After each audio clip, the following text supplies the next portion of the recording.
That cakey, uneven powder finish often comes from a simple mistake, treating all powder brushes the same. The secret to a seamless blend isn't just the product, it's mastering the brush itself. The shape, density, and material of a powder brush directly influence how makeup sits on the skin. A large, fluffy brush with natural bristles is designed to pick up and distribute a fine, even veil of loose setting powder. Its soft, flexible hairs prevent over-application, allowing for a diffused, airbrushed effect that sets makeup without adding texture or weight.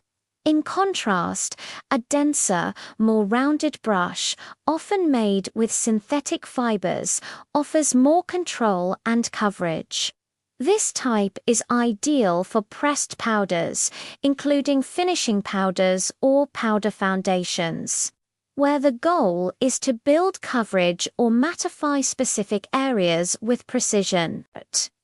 The denser the bristles, the more product the brush will deposit. Understanding this fundamental difference is the first step toward achieving a truly flawless finish. Before the brush even touches your face, the preparation of the powder is crucial. For loose setting powders, always tap a small amount into the product lid. This creates a palette, preventing you from overloading the brush directly from the container. Gently swirl the tips of your fluffy powder brush into the lid, ensuring the bristles are lightly and evenly coated. Then, and this is a step many people skip, tap the handle of the brush firmly against your wrist or the edge of the counter. This action settles the powder deeper into the bristles and removes excess from the surface. Without this step, loose pigment can fall onto the face, creating patchy areas and fallout under the eyes. For pressed powders, a similar principle applies. Instead of swirling, gently sweep the surface of the compact with your denser brush. Again, tap off the excess to ensure you are applying a controlled amount of product, not a heavy layer. This preparation ensures that the powder is applied by the brush, not just falling from it. The application technique is where the artistry lies. The goal is to set, not to scrub or paint, for a full face application of loose setting powder. Start with a light pressing motion, a technique known as stippling. Gently press the brush onto the skin in the T-zone, the forehead, nose, and chin where oil is most likely to break down makeup. This motion locks the foundation in place without disturbing the liquid or cream layers underneath. After pressing, transition to a gentle sweeping or buffing motion, using large, light, circular movements. Diffuse the powder outward from the center of the face toward the hairline and jawline. This blending technique ensures there are no harsh lines and the powder becomes one with the skin. Avoid dragging the brush, as this can cause streaking and move your base makeup. Let the tips of the bristles do the work, barely grazing the skin's surface.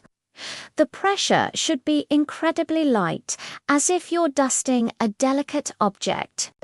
When working with pressed powder for more targeted application, the technique shifts slightly. Using a smaller, denser powder brush gives you precision. To add coverage or mattify specific areas, use a press and roll motion. Press the powdered brush onto the desired area, like the sides of the nose or an area with redness. Then gently roll it back and forth without lifting. This method deposits more pigment for targeted coverage while still blending the edges seamlessly. It's an effective way to build up product in a controlled manner, avoiding a heavy layered look. This is also the ideal technique for applying finishing powders, which are designed to blur pores and refine skin texture. By pressing and rolling a finishing powder over the center of the face, you can achieve a soft focus effect without adding any perceptible color or weight. Remember, the key is to be intentional with placement, applying product only where it's needed. The shape of the brush also dictates its ideal use for different parts of the face.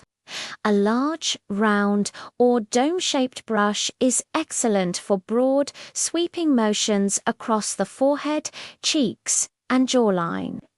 Its size allows it to cover a large surface area quickly and evenly. For more contoured areas, a tapered or angled powder brush is superior. The pointed tip of a tapered brush fits perfectly into the under-eye area, allowing you to set concealer without disturbing it.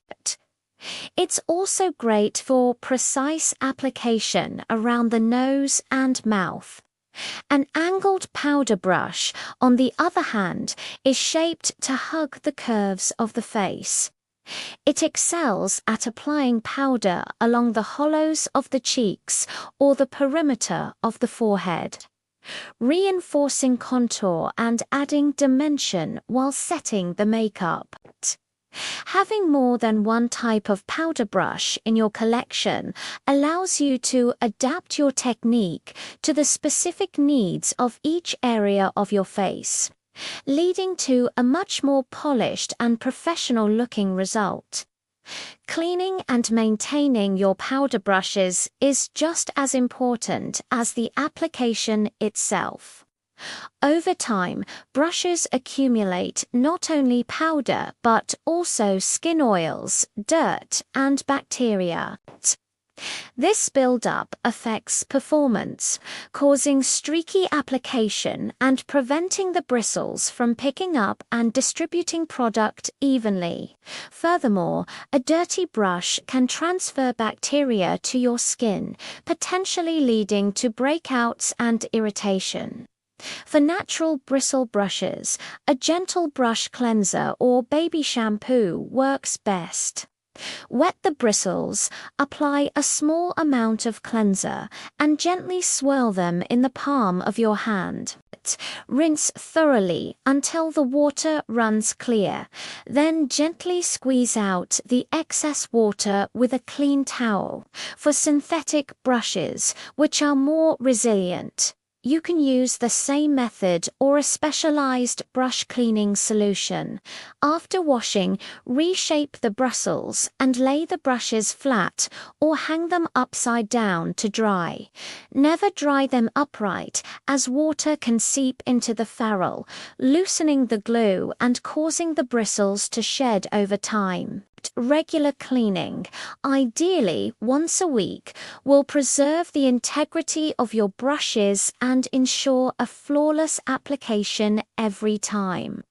Finally, let's consider the interaction between powder texture and brush choice.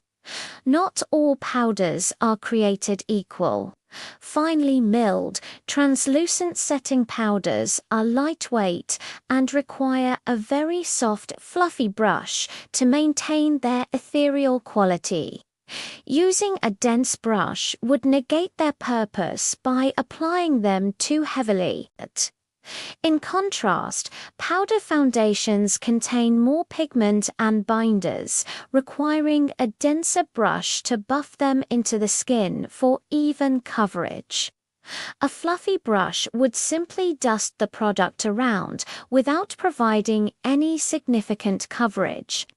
Mineral powders, which often have a creamy texture, also benefit from a dense kabuki-style brush.